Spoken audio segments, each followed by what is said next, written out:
Você já ouviu falar da noite em que o impossível aconteceu? Imagine só, ano de 1975, uma madrugada fria e silenciosa em São Bernardo do Campo, São Paulo, dentro de um hospital, algo que desafiaria toda a lógica e marcaria para sempre. O imaginário popular brasileiro estava prestes a acontecer. Os jornais da época, em letras garrafais, chamaram o evento de O Nascimento do Mal. Mas até hoje, décadas depois, ninguém conseguiu provar se o que aconteceu naquela sala de parto foi real ou apenas um surto de histeria coletiva. Fato ou ficção?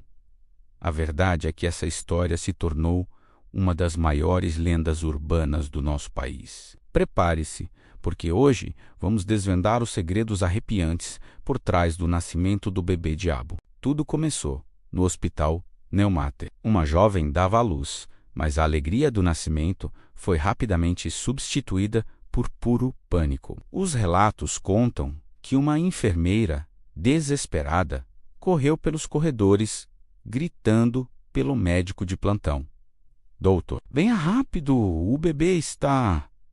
Diferente, a cena era caótica. Luzes piscavam.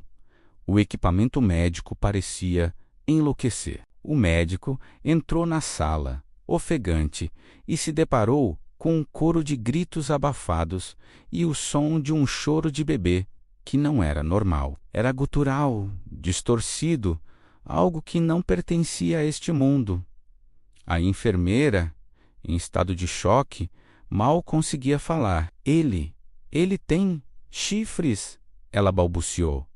E esses olhos, meu Deus, olhe esses olhos. Dizem que os olhos da criança eram vermelhos e brilhavam com uma malícia ancestral. Foi então que o impensável aconteceu. O bebê, com poucas horas de vida, teria olhado fixamente para os presentes e, com uma voz rouca e sobrenatural, proferido palavras que congelariam a alma de qualquer um: "Meu pai me espera no inferno." O caos foi instantâneo. Bandejas de metal caíram no chão.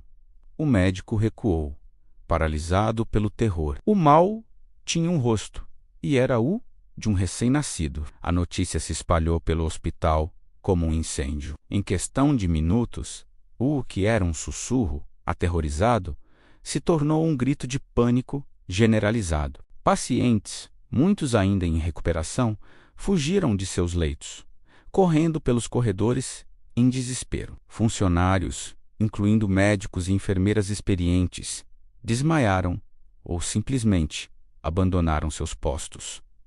O hospital virou um pandemônio, mas a parte mais bizarra ainda estava por vir. No meio de toda a confusão, testemunhas juraram ter visto a pequena criatura, o bebê com chifres, pular pela janela do terceiro andar, com um sorriso demoníaco no rosto, desaparecendo na escuridão da noite. Alguns relatos foram ainda mais longe, afirmando que o bebê não apenas pulou, mas também deixou pegadas queimadas no chão do quarto e no gramado do lado de fora, como se seus pés fossem feitos de brasa. A polícia foi chamada, repórteres chegaram, mas tudo o que encontraram foi um hospital em pandemônio e uma história que parecia saída de um filme de terror. O bebê tinha desaparecido sem deixar rastros. No dia seguinte, a história explodiu. O jornal Notícias Populares, famoso por suas manchetes sensacionalistas,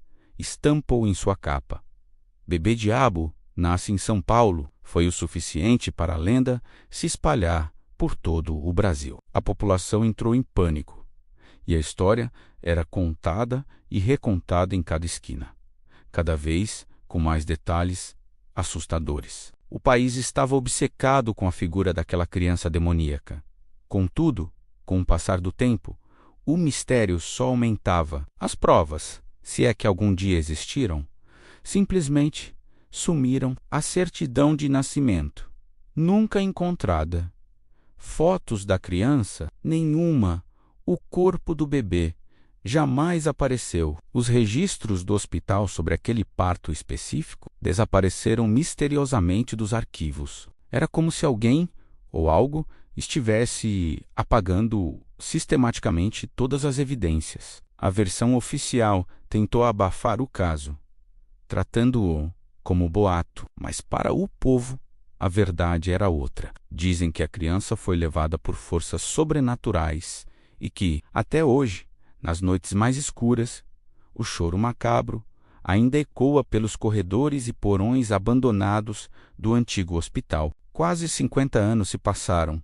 O antigo hospital virou ruína, um monumento ao medo e ao mistério. Mas a lenda continua viva. Relatos de vigias noturnos e exploradores urbanos que se aventuram no local falam de barulhos estranhos, sombras que se movem sozinhas e, claro, o som inconfundível de um choro de bebê vindo do nada. Há quem diga que o espírito da criança ainda vaga por lá, preso ao lugar onde nasceu. Mas existe uma teoria ainda mais assustadora. E se o bebê diabo não tiver desaparecido? E se ele sobreviveu? E se ele cresceu, escondido entre nós, aguardando o momento certo para se revelar? Pense bem, algumas lendas nunca morrem de verdade, elas apenas crescem. A pergunta que fica é: o bebê diabo ainda está por aí, em algum lugar, talvez mais perto do que imaginamos. O que você acha? Essa história foi um delírio coletivo ou a prova de que o mal pode assumir as formas mais inesperadas? Deixe sua opinião aqui nos comentários. Eu quero muito saber o que vocês pensam sobre essa lenda aterrorizante. Se você curtiu mergulhar nesse mistério, não esqueça de deixar o seu like, se inscrever no canal e ativar o sininho para não perder nenhuma história. Muito obrigado por assistir e até a próxima.